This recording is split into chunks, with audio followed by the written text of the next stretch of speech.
O tema que eu escolhi para hoje eu quero falar sobre carreiras de mulheres em TI.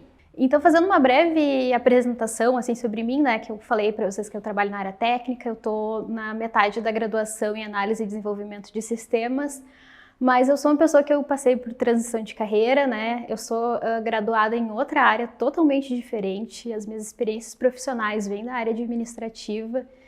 Então aconteceram muitas coisas na minha carreira profissional até eu ter coragem de dar esse passo de entrar na tecnologia. Então eu sempre fui uma pessoa que gosta assim, de tecnologia, mas eu me sabotei muito até entrar nessa área. Então esse tema, assim, antes de explicar por que eu quero falar sobre ele, assim, ele é um tema que é muito importante para mim. Então por que a gente deve debater sobre esse tema, assim? A gente está tendo um aumento, assim, de mulheres procurando por carreiras na área de TI, né? Só que isso não é uma coisa, assim, que nós somos muito incentivadas. Então isso vem desde a infância, que a gente é incentivado, assim, para mais brincadeiras que cuidam da casa, brincar de casinha, de boneca. A gente não é estimulada tanto nessa parte lógica quanto os meninos são. E apesar da diversidade de trazer muitos benefícios para as empresas, ela ainda é um desafio assim nessa área, né, que a gente trabalha. Agora eu vou falar um pouquinho assim sobre algumas mulheres que fizeram história, né, na área de TI. Então a primeira, assim, que eu acho que é uma mulher, não sei se todo mundo já ouviu falar dela, eu já ouvi falar na faculdade, né, que é a Ada Lovelace, que ela é considerada a primeira programadora, assim, que ela desenvolveu um algoritmo de cartões perfurados na época, no século XIX, se eu não me engano. Só que ela não teve o devido crédito, então no dia 15 de outubro, desde 2019, a gente comemora o Ada Lovelace Day, que é o dia que a gente comemora assim, as contribuições de mulheres assim, que foram apagadas, porque teve uma época que as mulheres não eram nem incentivadas a estudar, então muitas descobertas assim, foram creditadas a outros homens, ou as mulheres tiveram que adotar um nome masculino para entrar assim no ramo da ciência. E também a Hedy Lamarr, que ela era uma atriz, mas acho que ela é mais reconhecida por ser atriz do que a importância que teve a descoberta dela, que ela co-desenvolveu um sistema que serviu de base assim para sistemas de comunicações sem fio, Bluetooth. Também mais duas mulheres também que fizeram história, então a Grace Hopper, que ela ajudou a desenvolver uma linguagem de programação que influenciou o desenvolvimento do COBOL, que o COBOL é uma linguagem muito antiga, mas ela é muito presente ainda hoje em sistemas bancários e financeiros. E também a Mary Jackson, que foi a primeira astronauta negra na NASA, e ela teve muito destaque assim na carreira da NASA, na carreira em aerodinâmica, se eu não me engano. Então tem as fotos, né, e da Ada não tem foto, né, mas tem um retrato dela ali da época, né. E agora sobre presença feminina em cursos de TI, assim, no ensino superior. Então hoje a gente vê que tem muitos homens em curso de TI, ciência da computação, análise e desenvolvimento de sistemas, mas nem sempre foi assim. Então nos anos 70 a gente teve o segundo curso de ciência da computação do país, que foi na USP, e esse curso até é um dado interessante, até vou agradecer a Keila por ter me passado essa reportagem, que essa primeira turma da USP, ela foi majoritariamente de mulheres. Então, por que aconteceu isso? Porque naquela época a seleção não era via vestibular. Então, o aluno ele entrava na licenciatura em matemática e durante o curso ele podia escolher a ênfase que ele ia fazer, se ele ia continuar na matemática ou se iria para a ciência da computação. E as licenciaturas são cursos que têm uma predominância de mulheres, então, mas a gente entraria em outro bate-papo assim, né, sobre essa questão das licenciaturas, mas basicamente as licenciaturas são áreas que tem mais mulheres porque os homens deixaram de ser professores ali por uma época porque não é uma profissão tão valorizada. E como as mulheres estavam querendo ingressar no mercado de trabalho, então elas viram essa oportunidade.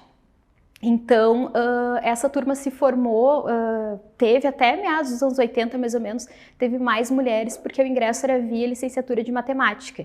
Só que o jogo começou a mudar, assim, mais ou menos, quando essa carreira na área de computação começou a ser mais atrativa, começou a ser mais vinculada às engenharias. E, em paralelo com isso, eles implementaram na USP o ingresso via vestibular. Então, mudou, assim, a proporção de homens e mulheres. Aí tem a foto também dessa primeira turma, né?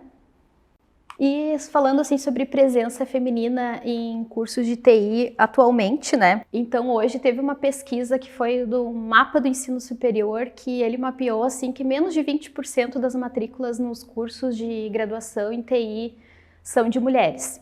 E esse é um dado que ele fica muito distoante, assim, que tem áreas que as mulheres são 60% das matrículas. Então, é uma representação, assim, muito pequena ainda. E outro dado também que é bem preocupante é a taxa de evasão, que em alguns casos, chega a 30%, sendo que no final do curso, muitos cursos são 10% só dos alunos que são mulheres. Então, agora indo um pouco pro mercado de TI, né, as áreas que tem mais mulheres atuando, tem duas áreas, assim, que são áreas que estão em bastante crescimento, que é cibersegurança e dados, mas tem bastante mulheres assim na área de QA, né, ainda bem. E temos também em design, de produto também tem bastante mulheres, mas em compensação, áreas mais técnicas, assim, áreas que são bem valorizadas e são muito técnicas, como desenvolvimento de software, inteligência artificial e DevOps, não tem dados exatos, mas a participação ainda é pequena se comparada à participação masculina. E quais são os desafios, né, que nós temos enquanto mulheres na área de TI? Então, os ambientes que a gente chega, assim, tem mais homens, então acontece muitas vezes a gente ingressar numa empresa e a gente ter essa síndrome de impostor, assim. A gente pensar assim, será que tu vai dar conta? Será que tu vai conseguir aprender ali o trabalho, né?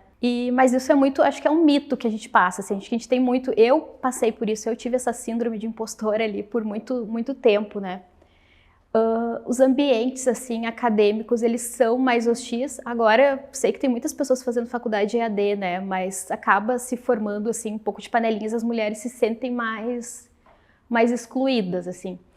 E até pouco tempo atrás tinha muita desigualdade, assim, nas oportunidades, não tinham muitos programas inclusivos, assim, não era muito falado sobre esse assunto, sabe? Então, assim, sobre a parte de benefícios, né, da diversidade nas equipes. Então, vai ter um aumento de inovação, de criatividade, assim, tu ter uma equipe mais diversa, equipe com pessoas, assim, mulheres, homens de diferentes idades. Então, isso é uma coisa que aqui na Teste a gente tem a diversidade. A gente tem mulheres, a gente tem homens, tem pessoas em transição de carreira, pessoas mais jovens. Então, isso eu acho que é uma coisa que agrega muito, assim, nas entregas que a gente faz. E melhoria na performance e nos resultados. Então, as empresas que têm mais diversidade, elas têm desempenho financeiro melhor e elas têm mais capacidade de adaptação.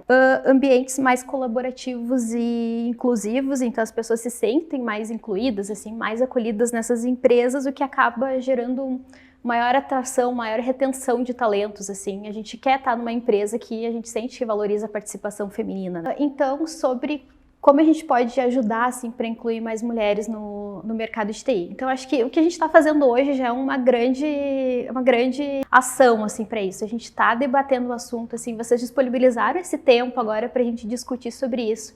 Então, acho que tem muitas empresas ainda que são resistentes no assunto, né? Então, acho que a gente conversar, assim, a gente não fingir que esse problema não existe, acho que já é muito válido, assim. A gente tentar acolher mais as mulheres, assim, em ambientes acadêmicos. A gente tem uma colega da faculdade ali, proporcionar trocas, grupos de estudos, assim, isso funciona muito. Investir em programas, assim, de capacitação. Tem muitas mulheres que são chefes de família, que não têm condições financeiras, às vezes, de fazer uma graduação, alguma coisa, mas tem muitos programas hoje que dão capacitações gratuitas, cursos, nos ensinam. Então, esse ano, eu, por exemplo, participei de um bootcamp gratuito de DevOps.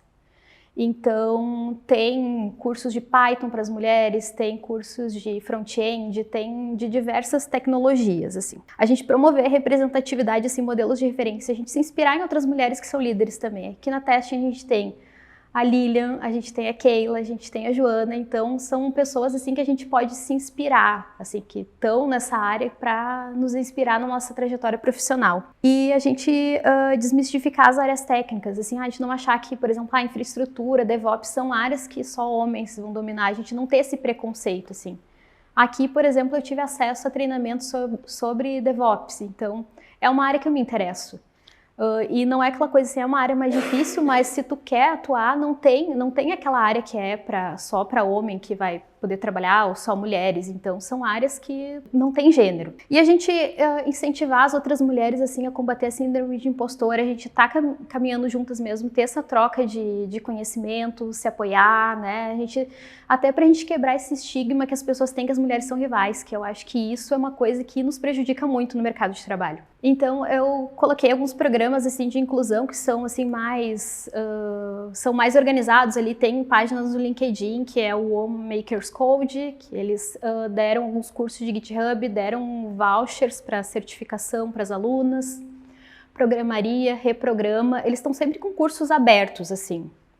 Então, eles exploram coisas como lógica de programação, dados. Então, tem vários bootcamps, vários conteúdos gratuitos. E algumas mulheres que são referência para mim, né, na área de TI, que são engenheiras de software, desenvolvedoras. Eu sigo muito, eu me inspiro muito na trajetória delas, assim. Então, tipo, a Fernanda Kipper, ela é desenvolvedora Java, então eu estava fazendo um trabalho do meu curso e ela me ajudou muito. Elas compartilham muito conhecimento, assim, elas são muito boas. E o que a gente tem de tendências e oportunidades? Assim, apesar da nossa participação ainda não ser tão grande, teve uma pesquisa que mapeou que entre 2020 a 2023 teve um crescimento de quase 8% na participação feminina no mercado de TI. Então, fortalecer áreas com maior representatividade, assim, tipo design. A nossa área de QA também são áreas para a gente fortalecer, assim, para ter a entrada de mais mulheres na TI. Eu sempre falo, assim, que eu já até fui abordada no LinkedIn por algumas meninas pedindo dicas, como é que faz para entrar na área. Eu sempre recomendo a área de QA, que eu acho que é uma área muito boa para iniciar, assim. Valorização da diversidade pelas empresas. As empresas estão valorizando mais ambientes diversos, então isso está sendo falado agora e está sendo mais valorizado. E a gente falar, assim, dessas comunidades mesmo que eu citei ali, essas comunidades que tentam capacitar mais mulheres, né? E também essa questão agora da demanda de profissionais de TI, a gente sabe que é uma área que, apesar de ter muitas vagas, tem muitas pessoas tentando entrar também, mas conforme vai surgindo mais vagas, mais mulheres, consequentemente, vão conseguir entrar. E às vezes a gente não precisa dominar todas as linguagens, todos os frameworks, a gente só precisa ter alguém incentivando, ter alguém nos motivando, assim, a continuar e a gente não desistir.